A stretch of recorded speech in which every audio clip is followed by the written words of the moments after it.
students, welcome to online classes presented by AMM Public School.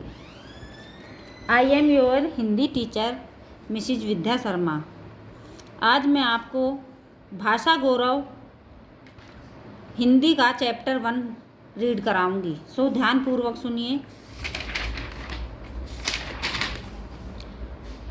Lesson 1 हमारे chapter का नाम है अभिनंदन। यानी कि अभिनंदन का अर्थ है बच्चों नमस्कार करना या सम्मान करना। तो आगे वंदन, वंदन का अर्थ है प्रणाम। सुषमा का अर्थ है सुंदरता। कानन का अर्थ है वन। वंशज का अर्थ है वंश में जन्म लेने वाला। भव्य का अर्थ है सुंदर। इस कविता में कवि अपनी मातृभूमि की सराहना करते हुए उसका वंदन करते हैं। कवि के अनुसार संसार के सभी देशों में उनकी मातृभूमि की शोभा सर्वोत्तम है। कवि अपनी मातृभूमि की सुरक्षा के लिए हर समय त्याग करने की भावना से प्रेरित है। तो बच्चों, मैं कविता का पहला पद पढ़ाऊंगी, ध्यानपूर्वक सुनिए। मेरी मातृभूमि को मेरा वंदन है, इसकी मिट्टी धूल महकता चंदन है। बच्चे कह रहे हैं कि मेरी मातृभूमि को मेरा वंदन यानी कि प्रणाम है। इसकी जो मिट्टी और धूल है वो महकता हुआ चंदन है। खेल खेल जिसकी गोदी में, गोदी के पलने में रहा झूलता पला पैर पर खड़ा हुआ। कि मैं जिसकी गोदी में खेल खेल में इतना बड़ा हुआ, झूलता रहा और अपने पैरों पर खड़ा हुआ। जिसके आसमान के नीचे आंचल में मैं नटखट चंचल शिशु इतना बड़ा हुआ। यानी कि उसी आसमान के आंचल में मैं नटखट चंचल बच्चा इतना बड़ा हुआ हूँ। जिसने मेरे लिए सब सहा, कहा ने कुछ सौ बार उसे मेरा अभिनंदन है। और जिस मातृभूमि ने मेरे लिए इतना सब कुछ सहा और बिना कुछ कहे उसको मैं सौ बार प्रणाम करता हूँ। है दुनिया में देश बहुत सुंदर, लेकिन मेरी मातृभूमि की शोभा न्यारी है।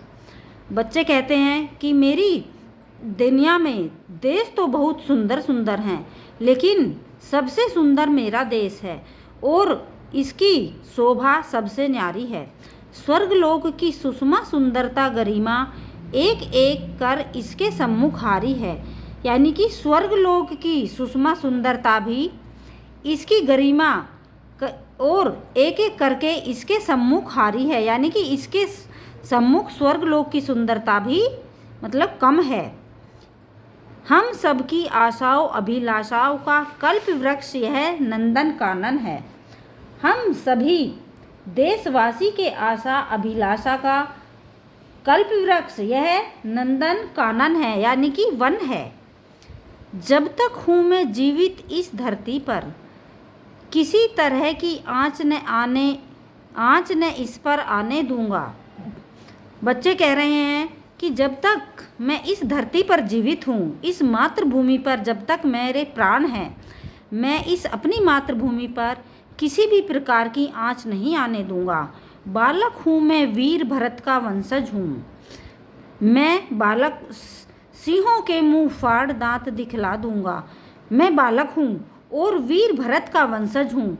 बच्चों, भरत के नाम पर ही हमारे भारत का नाम पड़ा है, तो इसलिए हम सभी देशवासी भरत के वंशज हैं। तो हम सिंहों के मुंह फाड़ दांत दिखला दूंगा, तो हम सिंह की तरह मुंह फाड़ कर दांत दिखला देंगे अगर जिसने भी हमारी मातृभूमि की तरफ देखा। मेरे हाथ सुरक्षित भव्य मुकुट हिमगिरी और सुरक्षित अड़िंग सिंधु सिंहासन है।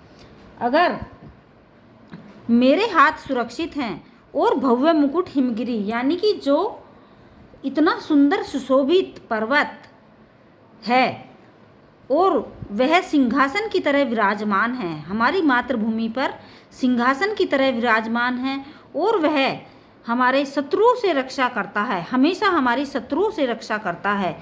मैं रोली से नहीं उसी की मिट्टी से तिलक लगाता हूँ अपने माथे पर, और मैं रोली से नहीं अपनी मातृभूमि की मिट्टी से ही अपने माथे पर तिलक लगाता हूँ। यो तो है मेरा नाता सब दुनिया से, गर्व मुझे है केवल इसके नाते पर। यह तो वैसे तो मेरा नाता दुनिया में सबसे है, लेकिन सबसे जो गहरा नाता है वो मेरा अपनी मातृभूमि से है। मैं जो कुछ हूँ सब इसका ही है, इसी ही में इसको ही मेरा सर्वसर समर्पण है। तो बच्चे कह रहे हैं कि सब कुछ मैं जो हूँ अपनी मातृभूमि की बदौलत ही हूँ, और सब कुछ मेरा इनको ही समर्पण है, यानी कि सब कुछ मेरा तन मन धन मातृभूमि को ही समर्पण है।